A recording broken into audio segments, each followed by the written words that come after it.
Las palabras no solo describen la realidad. También la transforman y la conforman. Democracia, Memoria, hogar, derecho, intuición. número.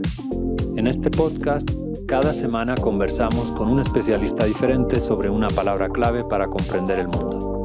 Una semana, Una palabra.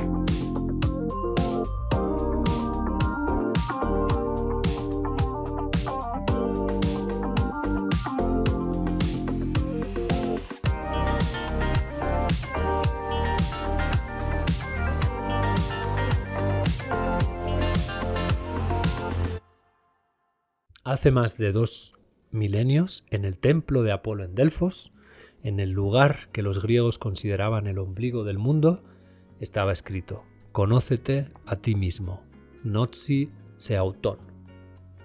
La palabra autoconocimiento procede del griego auto, que significa por sí mismo, y del latín cognosco, compuesto a su vez de con, y nosco, saber, tener noción. Esta palabra está emparentada a su vez con la palabra griega gnosis, conocimiento. La ciencia se ha enfocado particularmente en tratar de conocer el mundo exterior. Las filosofías y religiones, más bien, se han centrado en tratar de conocer el mundo interior. Conócete a ti mismo, decían los griegos. Mi reino no es de este mundo, decía Cristo. Practica el yoga, se decía en la India, ese arte milenario que persigue prepararte para la gran aventura del descenso interior hacia la totalidad, en la que el yo se disuelve como la sal en el agua. Se trata de convertirnos en soberanos de la casa de nuestro propio cuerpo, de nuestro mundo, que es a fin de cuentas el mundo. Todas las culturas de la Tierra han subrayado la importancia del autoconocimiento. En Occidente se ha hablado de introspección, de mirada interna, de autoexamen, de confesión. En Oriente incluso se cree en la existencia de un órgano especial para este conocimiento, el tercer ojo, el invisible ojo de la sabiduría. ¿Cómo conocernos mejor? ¿Es posible cambiar nuestros pensamientos automáticos y el relato que tenemos de nosotros mismos? ¿Qué tan importante es ser optimista para que nos vaya mejor en la vida? ¿Hay una ciencia de la felicidad? Para hablar sobre estas y otras cuestiones, hoy vamos a grabar un solo episodio, pues como siempre, contamos con la inestimable presencia de nuestra querida amiga y psicóloga de confianza, Margarita Tarragona. Para quien no la conozca, la súper increíble Margarita Tarragona Sáez es doctora en psicología por la Universidad de Chicago, instructora de psicología positiva para los programas de pregrado y de certificación de la Universidad de Pensilvania, terapeuta, coach y presidenta de la Sociedad Mexicana de Psicología Positiva. Además, es directora del Centro de Estudios de Bienestar del ITAM. Bueno, pues Margarita, no sé si decirte bienvenida porque siempre estamos en aquí casa. todos, ¿no? Entonces, Muchas gracias, pero les decía antes de empezar a grabar que sí me siento nerviosa de estar aquí. Te sientes diferente por haberte cambiado de Exacto, silla. Bueno, exacto. porque te vamos a oír hablar más. Pues Gracias. No necesitamos ninguna excusa para hacer solo episodes, pero tenemos como mínimo 2. La primera es que se cumplen 10 años de tu libro, Tu mejor tú, cómo la psicología positiva te enseña a subrayar las experiencias que fortalecen tu identidad. Y la segunda es que en unos días el ITAM va a ser sede del 4º Congreso Internacional de Psicología Positiva, el 12 y 13 de abril. Gracias. En el que tú estás muy implicada como organizadora, ¿no? Entonces, pues tenemos esas 2 excusas. Muchas gracias. Por si se necesitara. Y ya sabes cómo empezamos siempre, con la pregunta del millón. ¿Qué es para ti el autoconocimiento? Wow. No me digas que no lo habías pensado. Sí. Es que es difícil, es de esas cosas que es difícil de definir. Creo que Muy difícil. es complicado porque depende cómo defines eso que estás conociendo, el yo, el self, la identidad. Y hay diferentes escuelas de pensamiento al respecto. Hay autores y tradiciones que tienen una visión como arqueológica o como de una cebolla, como que piensan que hay ciertas capas que uno va pelando y pelando y pelando hasta que llega a esa identidad verdadera o Que es ese la self. nada. Que, de acuerdo al Que es budismo, la nada. pensaba esta Digo, mañana de que acuerdo a la seguramente- cebolla. Y hay otras dentro de la psicología que piensan que más bien nuestra identidad o nuestro yo es una especie de collage. O a mí me gusta pensar a veces que es como una joya con diferentes facetas. Entonces no es que haya diferentes niveles, sino que todos son parte de esa identidad y que realmente tenemos múltiples yo's o múltiples selves. Y creo que el autoconocernos desde la perspectiva psicológica, porque creo que la espiritual a la que aludes en lo del budismo, tiene que ver con conocer diferentes aspectos de nosotros mismos, nuestras emociones, nuestra manera de pensar, nuestros patrones de pensamiento, nuestra manera de relacionarnos con los demás, nuestros valores, nuestros talentos, nuestros gustos, aquello que nos causa dolor. Entonces creo que no es una sola cosa, sino cómo podemos ver diferentes ángulos de nuestra experiencia y sobre todo aquellos que tienden a ser relativamente constantes, no solo cómo me estoy comportando hoy en cierta circunstancia, que también es, sino cómo tiendo a comportarme, cómo tiendo a relacionarme. Mi idea hoy, nuestra idea era, de algún modo, abordar o ordenar la conversación en 6 partes, porque en tu libro hablas de 6 semanas para cambiar nuestra propia identidad y para ser más felices, ¿no? Pero antes de abordar esos 6 grandes lugares y momentos, te quería preguntar, como tú estás ahora mencionando, ¿por qué escogiste la psicología positiva para estudiarte a ti misma, para conocer las profundidades de la mente, ¿no? Porque como estabas diciendo, pues uno puede buscar el autoconocimiento a través de la meditación, a través del arte, a través del amor, a través de la caridad, a través de la meditación, creo que ya lo dije, o del psicoanálisis. ¿También? ¿Por qué la psicología positiva? Pues en parte, ¿Qué te llevó a eso? En parte la gran suerte, la enorme suerte. Hace muchísimos años vi una película que se llamaba Sweet Charity con Shirley MacLaine. Y en un momento la protagonista, que venía de circunstancias muy difíciles, dijo que había sentido como si se hubiera caído en un bote de mermelada. Como la maravilla que fue para ella, una situación afortunada que fue como caerse en un bote de mermelada. Y así me sentí yo cuando llegué a hacer el doctorado a la Universidad de Chicago, porque el director del programa era un hombre que se llamaba Mihai Csikszentmihalyi, considerado uno de los fundadores de la psicología positiva. En esa época no se llamaba psicología positiva. Pero él, que ¿Tenía otro nombre o no existía tenía nombre como disciplina? Él era un pionero, él era psicólogo, pero también era una especie de hombre renacentista porque había sido periodista, pintor, húngaro de origen, había crecido en Italia, una persona extraordinaria. Y él estudiaba la felicidad, los temas de vida, ciertos temas que atraviesan como un hilo conductor la vida de las personas y las experiencias de flow. Esos momentos en los que uno está totalmente absorto, metido en lo que está haciendo, que se pierde la noción del tiempo y que él descubrió que lo tenían no solo los artistas, que fueron los sujetos que originalmente estudió, sino los deportistas y después fue ampliando y viendo que es un estado de conciencia al que todos podemos entrar. ¿Y por qué es importante? Porque se ha visto que cuantas más experiencias de flow tenemos, más felices tendemos a ser. ¿Y sobre eso vamos a preguntarte bastante? Okay, pero ¿por qué digo que fue como caerme en un bote de mermelada? Porque cuando yo estudié psicología, como creo que todos los de mi generación, y en gran medida hasta la fecha, si bien en el programa de estudios era psicopatología 1, psicopatología 2, psicopatología 3, me acuerdo que sin darnos cuenta íbamos absorbiendo esa cultura y medio nos diagnosticábamos entre los compañeros. Si te sientas adelante, eres narcisista. Si te sientas atrás, eres pasivo-agresivo. Si eres estudiosa, eres anal retentiva. O sea, no había manera que una persona fuera una persona normal, ¿no? Todo el marco conceptual era patológico. Había una clase de terapia familiar que me interesó mucho y salías de la clase dándote cuenta que tú creías que tenías una familia normalita. ¡Qué equivocado estabas! No me gustaba eso, pero no podía como ponerlo en palabras y pensaba que era porque no sabía lo suficiente, no había estudiado lo suficiente. Bueno, nunca se sabe ni se estudia lo suficiente.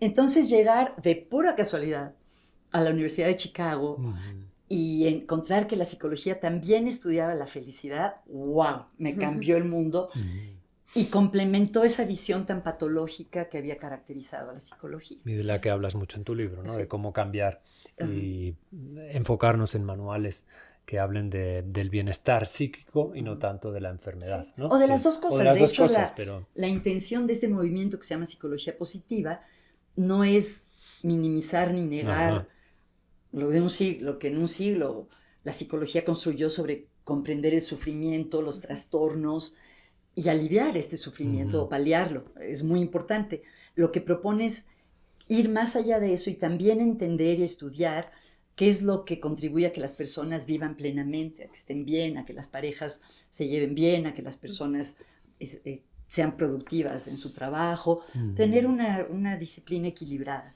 Sí, está esta historia, no sé si es verídica, pero que dicen que los antiguos médicos chinos cobraban si estaba sano, si su paciente se mantenía sano. ¡Ay, qué bonito! Y que no cobraban cuando su paciente se enfermaba, ¿no? Y esa sería ¡Ay, qué la gran fantástico! diferencia entre la antigua medicina china y la actual. Y creo que me evoca lo que tú estás diciendo, ¿no? ¡Ay, qué bonito! Una psicóloga que procura compartirnos felicidad, ponernos mermelada, y no tanto aparecer cuando ya está Eso difícil. del bote de mermelada ya no es tan buena metáfora hoy en día con la conciencia que tenemos de la glucosa y los picos de bueno, glucosa, ya. pero bueno, en un bote de mermelada baja en azúcar. Nos Exacto. concentramos en el sabor y ya estamos del otro lado.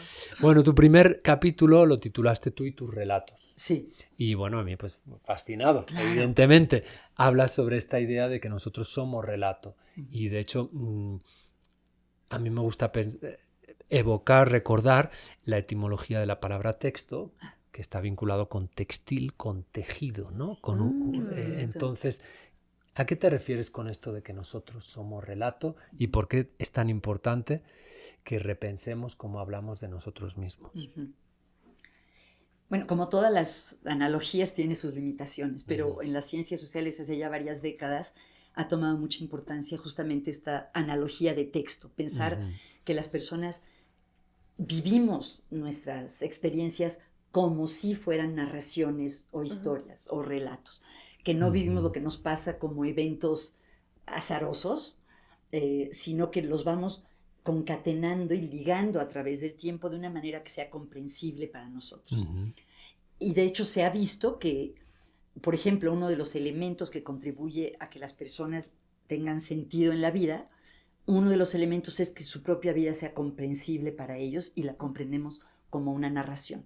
Los otros dos son una sensación de benevolencia, que la vida es buena y vale la pena, y la trascendencia, el contribuir o ir más allá de uno mismo. Entonces leer literatura nos puede dar ideas de cómo reformular nuestra propia historia. Sí, totalmente. Bueno, se ha visto, por ejemplo, que las personas que leen ficción tienden a ser más empáticas y tener mejores relaciones con los demás. Wow, porque es como qué tener una vida interesante. más amplia, te permite ponerte Con por horizontes más ratos amplios. en las vidas de otros. ¡Qué loco! Y hay toda ya una subdisciplina en la psicología que se llama psicología narrativa, en la que se ha estudiado justamente esto, cómo construimos narraciones o stories. Ayer hablaba con un alumno porque un libro que leímos, él leyó la versión, bueno, tenían que escoger el libro que quieran, de los que había de la clase de psicología positiva, y uno era sobre, no me acuerdo, sobre la perseverancia, pero usaba el término cuento en vez de story. Y creo que story en inglés se refiere más a una narración, pero no un cuento que es una invención o que es una fantasía, ¿no? Pero bueno, ya no me acuerdo lo que iba a decir. Hay investigaciones muy bonitas y muy interesantes sobre cómo lo que las personas enfatizan o la manera en la que le dan sentido a su historia se correlaciona con su bienestar general, su felicidad, si pueden sobreponerse a la adversidad o no, y que podemos, dentro de lo razonable, escoger a qué subrayamos, a qué le damos más importancia en qué nuestra adjetivos Sí, utilizar. y qué eventos, ¿no? Algunos de los autores, esto se ha traducido en prácticas, en la terapia, en la consultoría, y unos autores que se llaman Jill Friedman y Jim Combs dan una imagen que se me hace muy útil. No sé si se las puedo mandar y a lo mejor se puede insertar. Sin duda. Pero imagínense como una superficie llena de puntitos. Y los puntitos son todo lo que nos acontece en un día. ¿Cómo haces analogías con las matemáticas? Oye, un momento. No me digas. Estamos con la mermelada, ¿eh? Aguantemos un poquito. Bueno, por una buena mermelada las proporciones tienen que estar bien medidas. Pero imagínate muchísimos puntitos. Y cada puntito es algo que te pasó esta semana. Tú puedes elegir qué puntitos vas conectando y cuáles integras a tu manera de verte a ti mismo y cuáles dejas de lado. En parte depende de cuestiones culturales. Por ejemplo, en nuestra cultura occidental actual, pues no tendemos a darle mucha importancia en la alineación de las estrellas el día que naciste. O sea, hay cosas que no integramos y cosas que sí. Depende de la cultura, depende de tu familia. Hay familias, por ejemplo, en las que el éxito académico es muy importante y eso se subraya como parte de quién eres. Tu momento actual, tus amigos y cosas idiosincráticas tuyas. Y se habla de que a veces las personas creamos historias dominantes que nos limitan, ¿no? Si, por ejemplo, si solo subrayas y le pones en lo que te equivocaste, qué hiciste mal, la materia que reprobaste, el trabajo que no te dieron, puedes ir creando una historia pues, de fracaso o insuficiencia. Pero si hay evidencia, no se trata de inventarte cosas, pero si también hay puntitos de cuando te fue bien, cuando te felicitaron en tu otro trabajo, cuando contribuiste a una organización estudiantil, cuando tus amigos te han dicho que eres un amigo incomparable, eso sí, también es verdad. Sí. Y tendemos a no integrarlo tanto a nuestra historia. En tu libro pones el ejemplo de, no me acuerdo, Eduardo, que llega tarde al trabajo y dice, ay, una historia dominante negativa sería el decirte a ti mismo, pues es que he vuelto a llegar tarde, es que estoy con el agua al cuello, bla, bla, bla, y dices, bueno, la historia alternativa sería decir, Eduardo se levantó, le preparó el desayuno a sus hijos y a su esposa, luego se paró a hablar con un vecino y por eso llegó tarde al trabajo, ¿no? O sea, como ver la misma historia desde otro ángulo, ¿no? Que de hecho es un recurso literario muy interesante y cinematográfico, ¿no? Un mismo evento visto desde diferentes perspectivas. Bueno, en esta misión que nos hemos propuesto hoy de ser un detective que se investiga a sí mismo, según tus palabras, sería demasiado fácil para ti que te preguntara solo desde el punto de vista teórico. Y en tu libro está... pues tu libro está plagado de ejercicios prácticos. Entonces se me ocurre que podríamos hacer algunos de esos ejercicios contigo, ¿no? Entonces, por ejemplo, uno de ellos es, si pudieras verte a ti misma desde los ojos de una persona importante para ti, maestro, amigo, amiga, madre, pareja, si pudiéramos nosotros entrevistar a esa persona, ¿qué nos diría de ti? ¿Cómo te describiría? Ay, es que da mucha pena. Pero bueno, eso consiste tu libro. Bueno. Puedes, pues, solo lo que tú quieras, ya sabes. Pues ya que nos vamos a lo abrir, personal, te vas a abrir. Luego vas tú, Carlos. El otro día estaba en una sesión de coaching, pero yo como clienta o coachee, no como coach. Y hablaba de que estaba atorada porque estoy escribiendo un libro y no avanzo. ¿De qué va? ¿Nos puedes de la aplicación de la psicología positiva en la psicoterapia y el coaching. Okay. Y entonces me hizo la coach un ejercicio interesante. Me pedía que mi mano derecha fuera una parte de mí que es la que quiere escribir el libro. Y la izquierda fuera una parte de mí que se opone o obstaculiza eso. Y me preguntó cómo le llamaría esta parte que quiere escribir el libro. Y muy rápido me salió entusiasmo. Y esta otra, autocrítica. Bueno, entonces me pidió que hablara de parte del entusiasmo. Y fue interesante para mí porque creo que no me describiría así como una persona entusiasta. Pero al pensar en esto, me puse a pensar, pues cuando me enteré que existía la beca Fulbright, quedaban 2 días para hacer la solicitud y me entusiasmé y fui. Luego, cuando tuve la oportunidad, mientras estudiaba, no era un programa clínico, pero me podía entrenar clínicamente en otro lado al mismo tiempo, lo hice. Luego me fui a vivir a otro lado y me entusiasmó la terapia familiar y lo hice. Luego, cuando llegué a México, hicimos con unas amigas un centro de entrenamiento de terapeutas. Luego con la psicología positiva me entusiasmé y en la Ibero, después de varios años, me dieron chance de hacer un diploma. Y empecé a ver ejemplos en mi vida. Hasta llegar a una palabra, un proyecto que también te entusiasma. Entonces, no me había dado cuenta y me di cuenta de que el entusiasmo me ha ayudado a empezar cosas y a lograr cosas en la vida.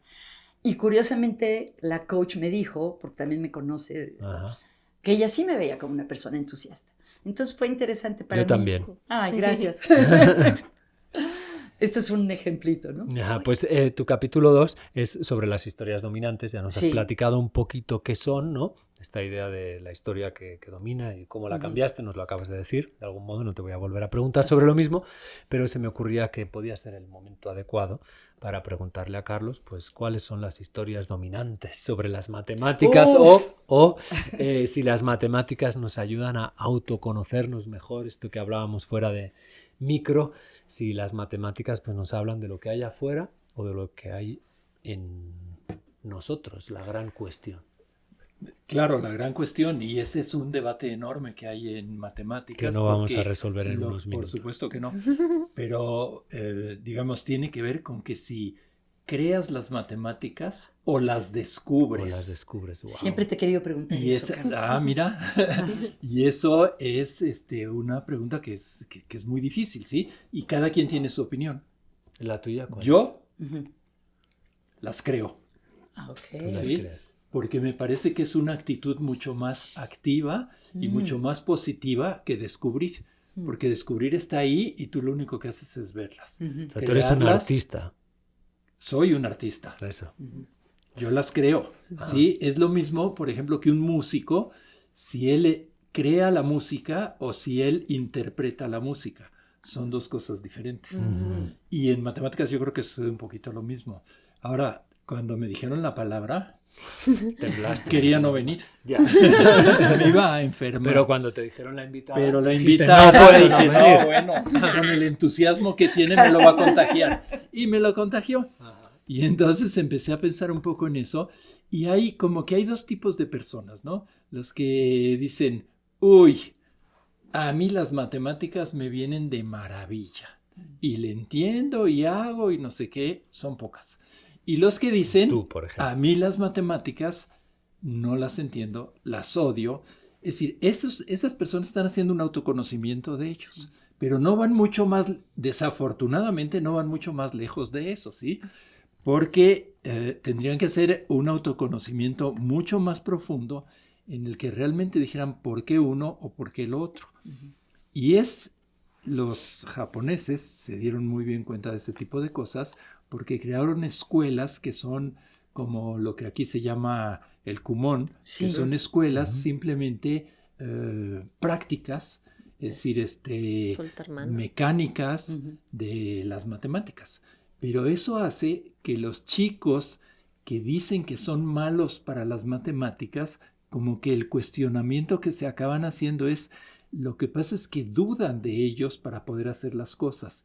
Y el hacer las cosas mecánicas les cuesta trabajo y entonces en el colegio no les voy a preguntar cuánto es 7 por 8 a cada uno de ustedes para que, Gracias. para que no duden, pero el saber contestar ese tipo de Claro, cosas en el mismo colegio les da la seguridad de poder contestar y entonces les da una mayor felicidad.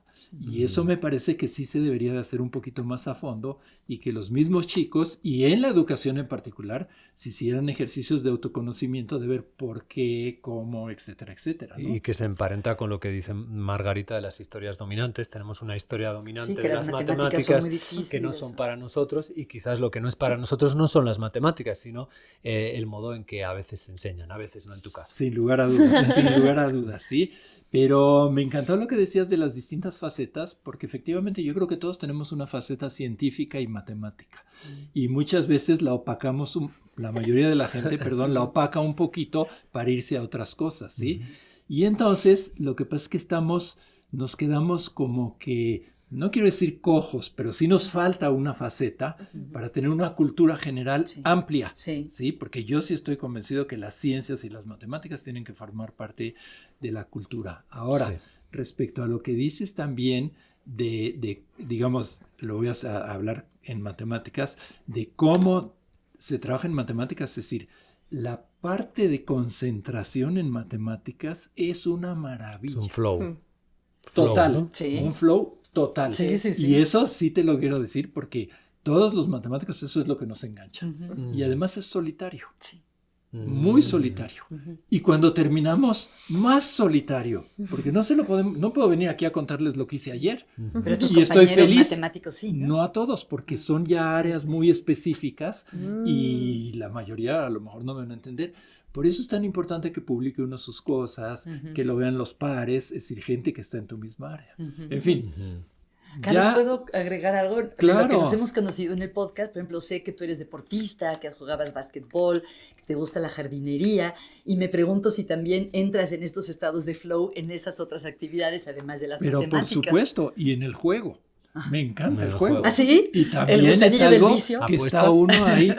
Pues Bueno, en no en responda. Francia, cuando estuve, guardaba un poquito porque había un casino cerca y me iba a apostar. Por supuesto que sí, por supuesto. Es una emoción fantástica.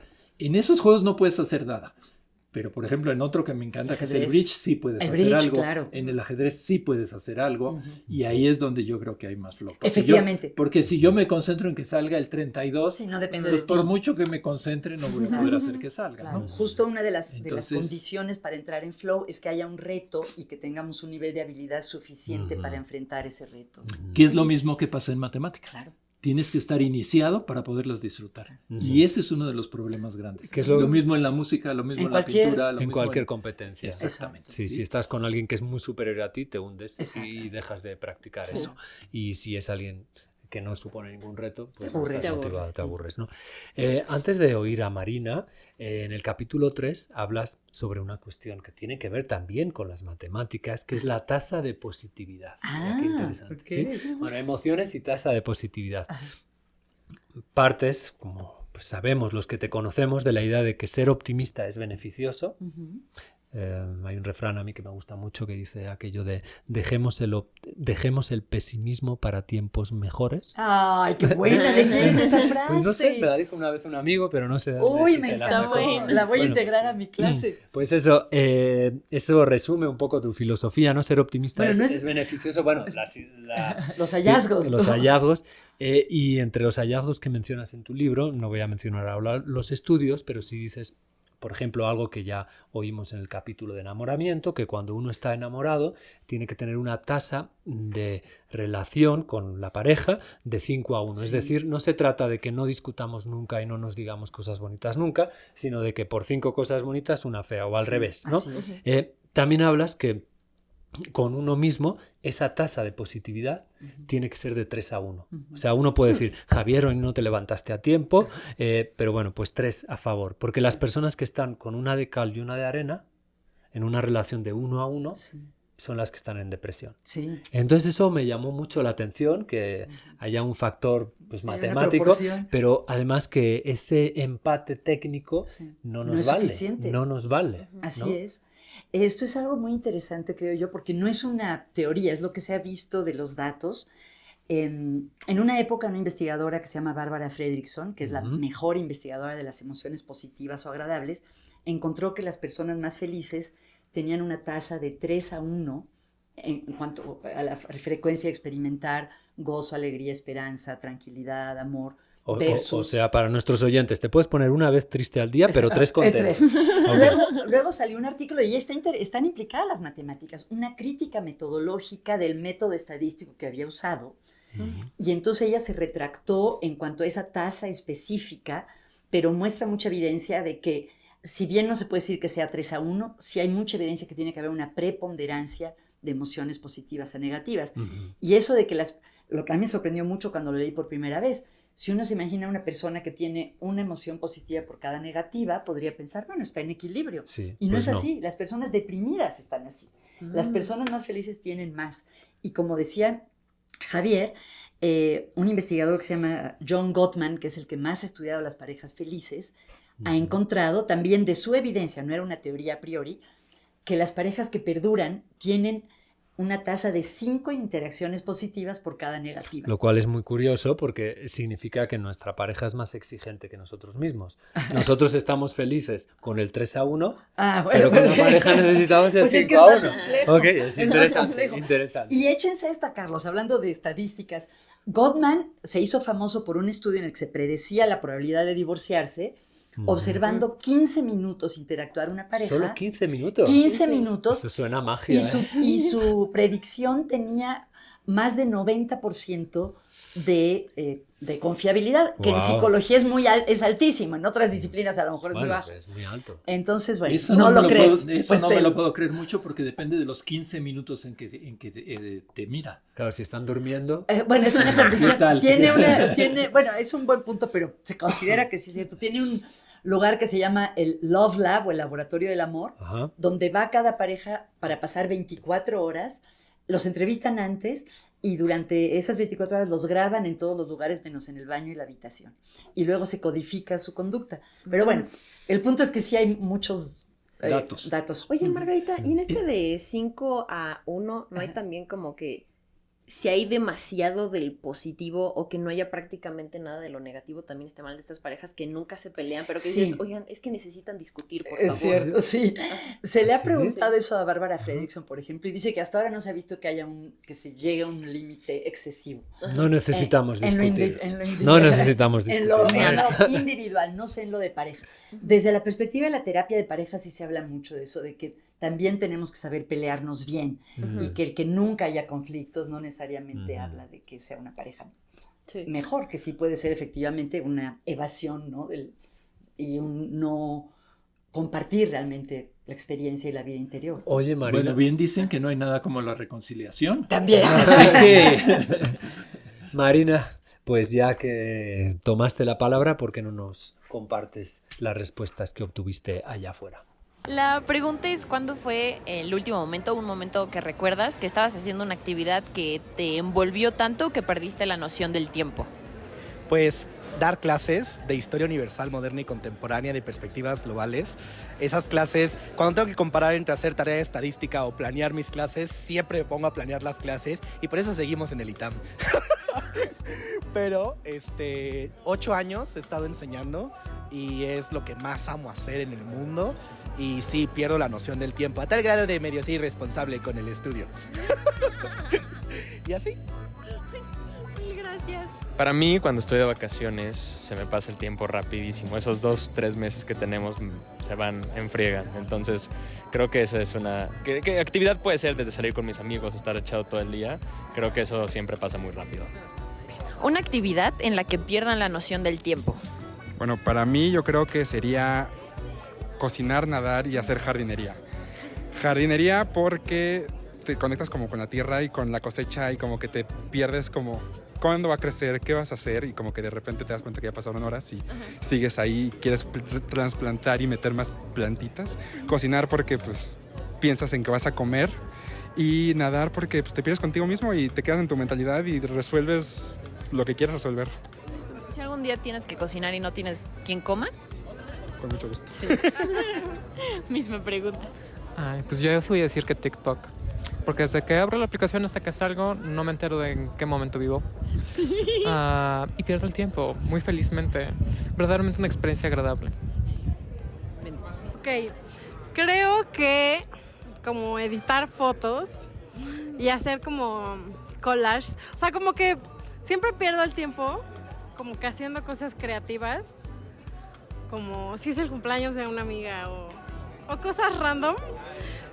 Me gusta mucho eso. Como que ser creativa con fotos. ¿Eres de pasarte horas en Pinterest? Sí. Sí. Gracias. Escuchar música. Para desarrollar. Sí, sobre todo me ayuda mucho al estudiar o estar haciendo tareas. Siempre me pongo musiquita. Me pongo, no sé, por lo general un álbum o si no una playlist que dure bastante. Y además de que me ayuda a concentrarme, pues también me ayuda a no preocuparme por, no sé, llevo aquí ya media hora estudiando, 2 horas, 3 horas. Me ayuda a distraerme con eso y hasta que no logre por lo menos el objetivo de haber estudiado lo suficiente o haber hecho la tarea o lo que sea, ya no me distraigo. Buena. Yo creo que cocinar y comer. Cuando cocino me puedo tardar 3 horas y no me doy cuenta que me tardé 3 horas. Y ya cuando me lo como, pues ya, el mundo es mejor. Y ya. Misma pregunta, Margarita, tus actividades de flow.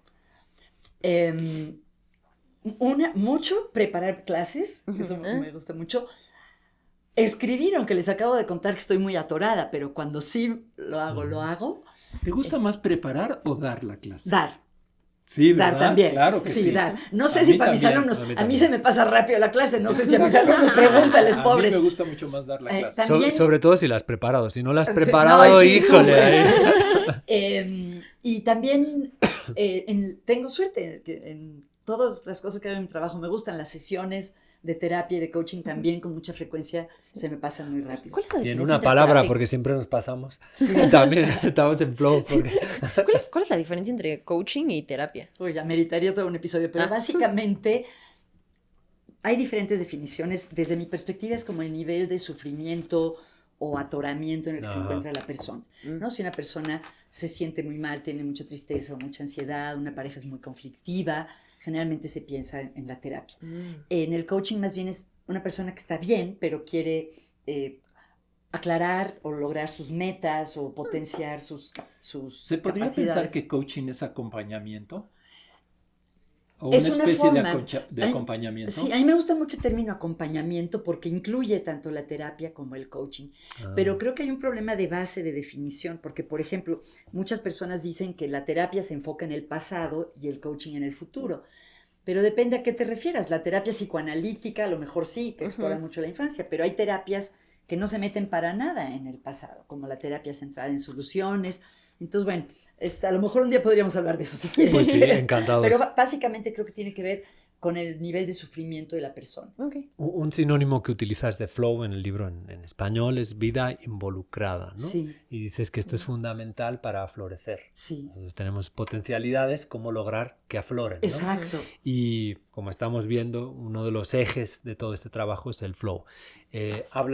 Hablas de estrategias para activarlo, para fomentarlo. ¿Nos las puedes resumir o subrayar para aquellos que nos estén oyendo? Digan, bueno, bien, pero yo estoy por una fase en la que no logro motivarme. ¿Cómo reencontrarme con esos episodios de flow que he tenido en el pasado y que quizás ahora podría revivir en otras actividades? Sí. Esto lo hablamos mucho en la clase. Por cierto, cuando digo clase es el Seminario de Bienestar, Psicología de la Felicidad de aquí del ITAM. Uno no puede forzarse a entrar en flow. No puedes decir, voy a entrar. Pero sí hay condiciones que lo permiten. Una muy importante, la concentración, que seguramente Carlos me dará la razón para resolver un problema matemático, para escribir. El concentrarnos es fundamental.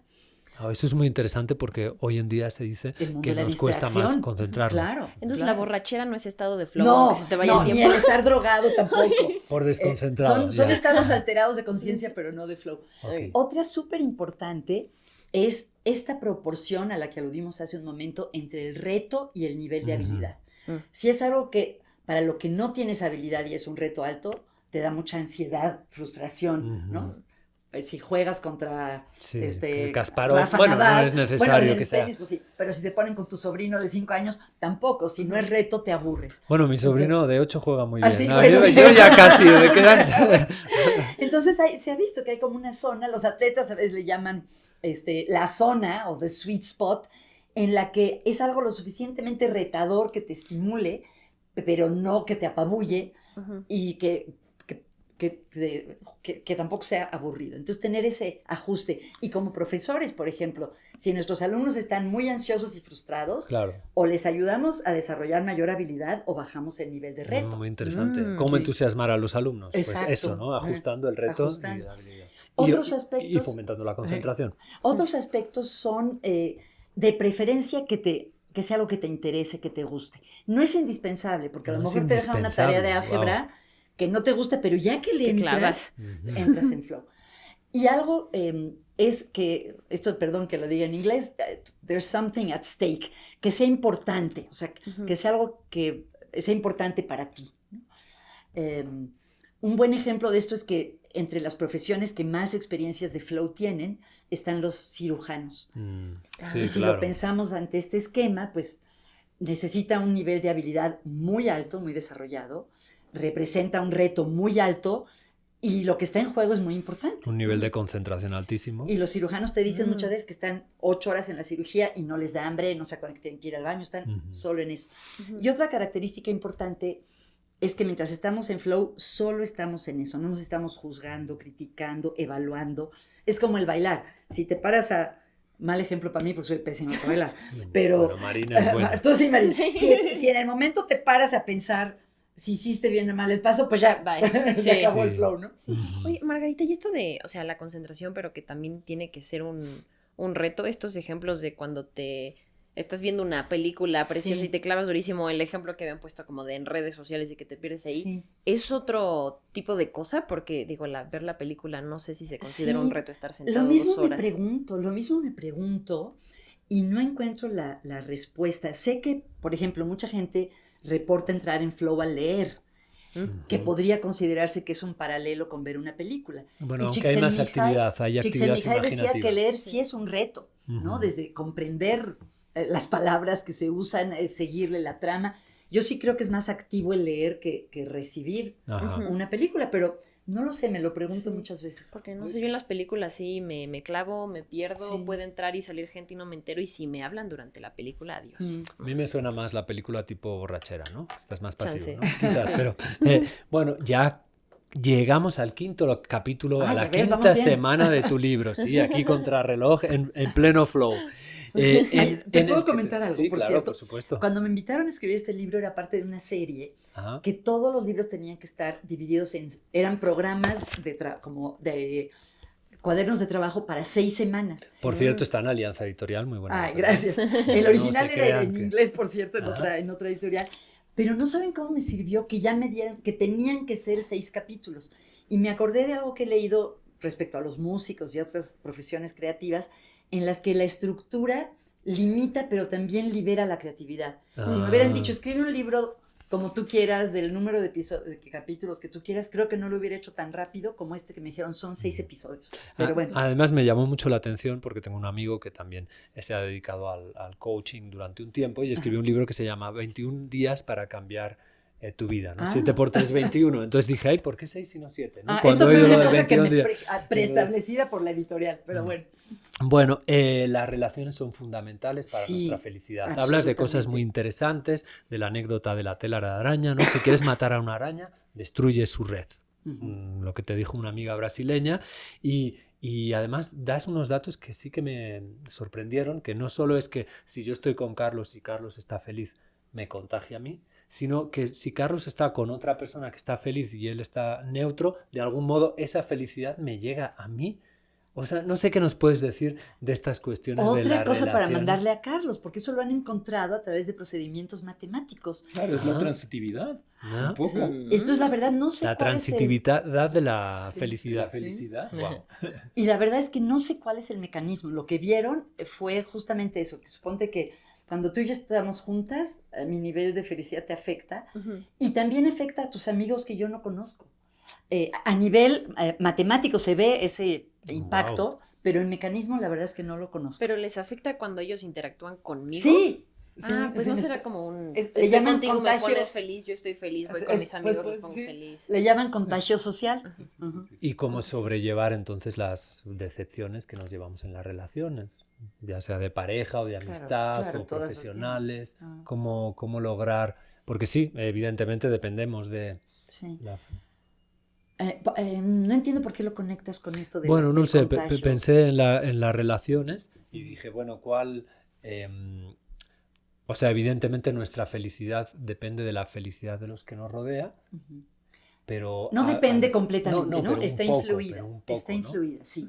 Y creo que intuitivamente lo notamos, que hay grupos Sí. de amigos con los que nos gusta estar Porque te ríes y otros tanto. que no. Bueno, Es de que hecho... lo que se dice de sangre pesada, ¿no? Sí. Es que no sé quién tiene sangre pesada, sales de ahí y te sientes menos De feliz de hecho, lo que me estaba. recuerdas una investigadora que se llama Sarah Aljoe, que ha estudiado los procesos interpersonales positivos. Le pregunta a la gente qué es lo que hace que sean buenas sus relaciones, no solo de pareja, de amigos, de trabajo, y encontró que hay 4 grandes elementos que salen una y otra vez en lo que las personas reportan, que son que la gente que califica como buena su relación, se ríen juntos, se divierten juntos, que pueden ir de la mano no Ajá. necesariamente, hacen Se cosas ríen. amables el uno por el otro Ajá. y se expresan agradecimiento el uno al otro. Bueno, aquí tenemos muchísimos consejos para Está muy nuestros bonito. oyentes. ¿Y te puedo decir Pero- algo más? Pero la pregunta de Javier me parece interesante, porque igual que son cosas positivas, Sí. ¿por qué no sucede lo mismo con las cosas negativas? También, las emociones negativas Que también. es lo que También yo creo sucede. que él Sí, estaba... también, estaba sí. Que diciendo. también Tal se vez no contagia. entendí. Me También, parece que sí, también sí. En se general, contagia, todas ¿no? las emociones se contagian. Mm, Te quería comentar algo de las relaciones, Sí, ¿puedo? sí, por supuesto, hoy es tu capítulo, pero añado algo para que veas que me leí tu Ya libro veo. con mucho gusto, ¿sí? Que hay un dato muy interesante que dije, ¿será verdad? no tener no tener una red sólida tiene un riesgo equivalente para la mortalidad a fumar o tener sobrepeso. Sí. No sé si vas a comentar algo relacionado con esto, pero me dejó impactante. Estos son hallazgos de un profesor que tristemente ya murió muy joven de la Universidad de Chicago. No tenía una buena por red. sobrepeso, a ver qué pasó ahí. No es lo único. Y veían el impacto de las redes sociales. Ojo, no las redes sociales como Twitter, Facebook. Sí, en psicología social se llama red social o red de apoyo social. Amigos, al grupo familia, de personas con las que puedes contar para ayuda. Compañeros mutua. de podcast. Exacto. Y lo que encontraron, y esto se ha visto muchas veces, es que el tener buenas relaciones y este apoyo social no solo nos hace sentir bien, sino que afecta la salud física, en particular el sistema cardiovascular. Y ese estudio encontró, comparando personas que tenían una red social fuerte y las que no, y dándole seguimiento un año, vieron que aquellas que no tenían, que carecían de una red de apoyo social fuerte, tenían una tasa, un riesgo de mortalidad comparable al de fumar o tener la presión alta. O sea que no es una cosa extra, ¿no? Eso se deberá a que el hombre es social. Es absolutamente. De ahí debe venir toda la cosa, claro, ¿no? Es decir, que no podemos vivir aislados. Exacto. Totalmente. En ese sentido, abro un poquito la conversación, pero uno de los ejercicios que dice es ¿de qué comportamiento de un amigo quisieras contagiarte? ¿Qué dirían ustedes, Marina, Carlos? Pues de ustedes. Del entusiasmo de Margarita. Bueno, ok. ¿Sí? Respuesta rápida y concisa. Yo, los que me gustaría contagiarme son polos opuestos. Tengo mi mejor amiga y también varias amigas que son así súper estructuradas, se sientan y trabajan y trabajan y trabajan. Y digo, es que sí soy estructurada, pero ellas son mucho más que yo. Y luego también tengo unos amigos que les vale madres. Y dicen como... No digas eso, son gitanos, punto. Son gitanos. Y como que solo disfrutan, no se preocupan y yo ya estoy estresada. Y ellos, ¿por qué te estresas? Si no es tan importante, es solo un examen. Entonces, siento que me gustaría... Pero creo que tienes toda la razón, porque precisamente es la cuestión de ser social, ¿no? Es decir, la sociedad no es de un solo color. Claro. Entonces tienes todo un arcoíris de cosas y eso es lo que estás diciendo. Y sí me parece que es muy importante el tener distintos puntos de vista de todo. Eso me gusta. Entonces, bueno, fomentar buenas relaciones con los que nos rodean, ¿no? Claro. Sexto capítulo, sexta semana. ¿Puedo agregar algo de las relaciones? Sí, claro, que te quedó pendiente. Seguramente no voy a hablar de un estudio muy famoso que se llama The Grant Study, que se ha hecho en Harvard desde los años 40 hasta la fecha. Le han dado seguimiento a un grupo de graduados de Harvard y de obreros de Boston, que ya casi no quedan, son centenarios los poquitos que quedan. Y han salido varios libros a raíz de ese estudio porque cada 5 años se reunían con cada uno de estos jóvenes, luego adultos, luego ancianos, y hacían desde pruebas fisiológicas, pruebas psicológicas e entrevistas largas a profundidad. Y la conclusión más importante de este estudio para ver qué es lo que contribuye a una vida plena, una vida feliz, es justamente la calidad de las relaciones interpersonales. Es como el ingrediente fundamental de una vida plena. La cereza del pastel o de la mermelada. Y llegamos a la sexta semana, al sexto capítulo, el último. Propósito, sentido y metas, ¿no? Dices, en un ejercicio en tu libro, muy bonito, dice, sin pensar, responde en una lluvia de ideas a la siguiente pregunta. ¿Qué le da sentido a tu vida? Las matemáticas, por supuesto. ¿A ti, Margarita? El amor. Mis amigos. El misterio. Y la beca. Bueno, de una palabra. Bien. Bueno, pues qué respuesta tan rápida. Híjole, pensé que se iban a expandir un poco más. ¿Cuál sería el subtítulo de tu biografía? Es otra de las tareas que dejas y que me pareció maravillosa, ¿no? En esta idea de que nuestra identidad es un relato, no sé si creado o descubierto, como decía Carlos, y el ponerle un subtítulo a ese relato, al título de nuestra biografía, Margarita Tarragona, puede ayudarnos a descubrir cuáles son los valores fundamentales en nuestro transcurrir. Sí. Ay, me haces pensar que se me hace fácil sugerirles ejercicios a los demás, pero me cuesta mucho trabajo autoaplicarme. Pero sí los has hecho, los ejercicios de tu libro los has hecho todos. ¿El de la autobiografía? No me lo pues he mira, en serio. pues. No sé, que conteste primero Marina. Marina, te toca. No sé cómo haría el jingle, pero en general cada vez que tengo que hablar súper cortito como de quién soy yo, las primeras cosas que me salen es baile y estudio. Entonces buscaría algo que los mezclara ahí, pero no así la frase, no sé. Oye, Marina, mientras le damos un poquito de tiempo a Margarita, ¿habías traído algunos datos curiosos para hoy? Yo, sorpresa, les voy a volver a hablar de animales. Ok, esa es una de tus pasiones, ¿verdad? Me entretiene mucho, sí, aparte siempre estamos pensando en nosotros y es como, similitudes. Bueno, hoy toca autoconocimiento. Autoconocimiento. Bueno, hoy tenemos excusa. Ajá, bueno, sí, ese es un muy buen punto. Pero entonces resulta que hay toda una ciencia sobre la automedicación animal, que es la zoofarmacognosia, derivada de zo, animal, fármacon, farmacomedicina, y gnosis, saber, como ya habíamos dicho en la introducción. Y habla sobre ya sea el conocimiento o el instinto que ciertos animales tienen tanto para darse cuenta de que están enfermos o que algo está desbalanceado, y entonces toman una actitud, un comportamiento distinto para curarse. Y digo, tenemos algunos casos que todos hemos visto cuando los perros comen pasto para purgarse, que ese pues creo que ya nos parece muy normalito, pero me puse a ver y por ejemplo hay ciertos lagartos que cuando los muerde una serpiente van directamente a comer raíces que contrarrestan el veneno. También los babuinos en Etiopía comen específicamente cuando están plagados de gusanos planos, comen ciertas plantas. Las mosquitas de la fruta ponen huevos en plantas que tienen un alto nivel de etanol cuando detectan que hay cierto tipo de avispas cercanas, porque las repele y entonces protegen a sus crías. Las guacamayas rojas y verdes, pero también otros, principalmente aves, comen arcillas para ayudar a la digestión y matar las bacterias, que estas arcillas es lo mismo que el caupectate, el caumicin y cosas así. Wow. Ajá. Las hembras de mono araña, cuando agregan cierto tipo de plantas a su dieta para aumentar o disminuir su fertilidad, dependiendo.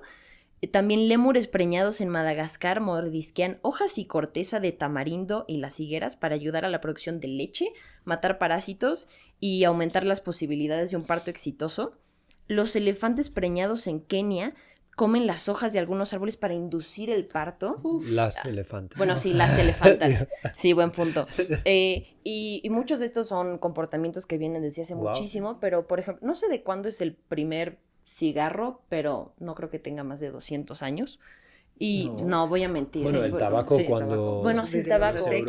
Ese ya viene desde hace mucho. En las Antillas cuando los europeos llegan Bueno, pero en este hablan específicamente de las colillas del cigarro, que entonces gorriones y pinzones en distintas regiones han aprendido que pueden hacer sus nidos y le ponen colillas de cigarros con altas proporciones de nicotina y esto reduce la cantidad de ácaros. Yo, esto es algo personal, pero tenía una ardilla en el jardín que se comía el cable de Total Play, solo el de Total Play. En un mes se llevó 3 cables, los de Total Play no se lo creía, pensaba que lo cortaba yo y era para hacerse su nido. Bueno, después de tantos datos, o sea, el punto es que pero, o sea, lo pensamos en los animales, pero en los humanos también se ha visto que, por ejemplo, los niños que comen gis tienen menores proporciones de zinc y de hierro, y los típicos, también de calcio lo he escuchado, y lo típico de los como antojos de las embarazadas, que son para, se propone que es para compensar ciertas carencias y cosas así, y esto es una forma, o sea, se están, desde mi punto de vista, conociendo, en el sentido de que pueden saber primero que están mal, diagnosticarse, y luego saber qué es y cómo corregirlo, pero esto... Sí se ha discutido que en algunos casos puede ser aprendido, sobre todo en los mamíferos grandes y cosas así, pero buena parte se argumenta, no está comprobado, pero se argumenta que va a ser principalmente genético, algo ya innato. Entonces, dentro de nosotros, los humanos, ¿qué tanto de esto ya es innato y qué tanto se tiene que aprender a lo largo de la vida? De estas preguntas imposibles, sí, saqué Marina. Bomba. Los datos muy interesantes. Yo creo, no sé, amerita pensarlo mucho. Yo creo que algunas cuestiones muy físicas, o sea, como darte cuenta que te sientes mal o te sientes raro, sí puede ser innato, pero creo que la mayor parte del autoconocimiento en las personas es el producto de la interacción con otros, del aprendizaje, de la cultura, de las experiencias. de la ciencia. ¿No? Entonces, Y muy, muy vinculado a eso, ¿dónde te conoces más a ti mismo? ¿En el pensarte a ti o en tus acciones y palabras? Como tu interacción con la realidad. Eres lo que haces y no lo que dices, Ah, decía Jung. yo creo que, como en tantas cosas de la vida, son las dos partes. Creo que es muy importante el conocernos en interacción con los demás, que nos conocemos en nuestras relaciones, nuestros amigos, nuestras familias. Aunque también hay un lugar para la soledad, ¿no? Y hay tradiciones que enfatizan el ir para adentro en el silencio, la meditación, la oración contemplativa. Y hay otras que enfatizan la importancia de estar en acción, ¿no? Pero a veces, por ejemplo, cuando la gente dice que se va a ir para autoconocerse, que se va a ir a un viaje o se va a desconectar, creo que se vale, pero que no es la única manera, que igual te conoces en el día a día, ¿no? Depende de cómo definas ese autoconocimiento. En el trabajo te puedes conocer. Sí. Bien, no querría que nos despidiéramos sin antes... Está pendiente lo del subtítulo de la bibliografía, uno, y lo otro que me gustaría que hiciéramos fuera una breve intervención positiva para nosotros y o para nuestros oyentes. Hablas del concepto de intervención positiva y creo que sería una bonita forma de cerrar también. Pues me hiciste pensar como en mi lema profesional, que es psicología para el florecimiento humano. Okay. Se oye un poco fría si fuera una autobiografía porque pues no es solo la parte de psicóloga, pero bueno, digamos que sí me apasiona esta idea del florecimiento humano, de cómo todos podemos realmente ser lo mejor que podemos ser. Margarita Tarragona. Ajá. Jardinera del florecimiento humano. Okay. Me gusta. Muy bien. Y la otra pregunta, ¿qué es esto de una intervención positiva que pudieran nuestros oyentes realizar en casa para despedirse pues mira, con una sonrisa? Una de las que hablábamos ayer en la clase del seminario de bienestar, esta es una intervención que diseñó un investigador que se llama Michael Steger, que estudia el sentido en la vida o las personas que tienen sentido en la vida, y algo que surgió primero como una actividad de clase y luego ya la investigó más rigurosamente es que les pedía a sus alumnos, y lo puede ser cualquier persona, no tiene que ser estudiante, que cada día, aprovechando que la mayoría de los celulares tienen cámara, tomar cada día una foto de algo que te contribuye un poquito a tu sentido de vida. Qué bien. Okay. Muy bonito, muy sencillo. Sencillo. Pues nos lo llevamos de tarea. Ajá. Pues bueno, para aquellos que se hayan quedado con más ganas de Margarita Tarragona, pues 3 cosas. Una, pueden asistir al 4º Congreso Internacional de Psicología Positiva, que será el 2 y 13 de abril en el ITAM. ¿Cómo pueden inscribirse? En la página web de la Sociedad Internacional de Psicología Positiva, y los miembros de la comunidad ITAM, alumnos, profesores y personal administrativo, simplemente con presentar su credencial pueden entrar gratuitamente. Mira qué bien, eso no sabía. 2, comprando su libro. Gracias. Y sobre todo leyéndolo. Y 3, si se han quedado con más ganas de oír a Margarita, pues por supuesto oyendo su podcast o nuestro podcast. Entonces ahí tienen muchas posibilidades. Como tantos otros pensadores, Séneca defendió que la sabiduría es la única libertad y que la ignorancia es sufrimiento. Los budistas creen que el único modo de superar el sufrimiento es la meditación, y que ésta nos llevará al descubrimiento de la ley universal y, finalmente, a la liberación. Entre los antiguos cristianos, unos pocos se autodenominaron gnósticos, es decir, conocedores. Pensaban que Dios es luz antes que calor, y que como el sol, Dios primero ilumina y luego calienta.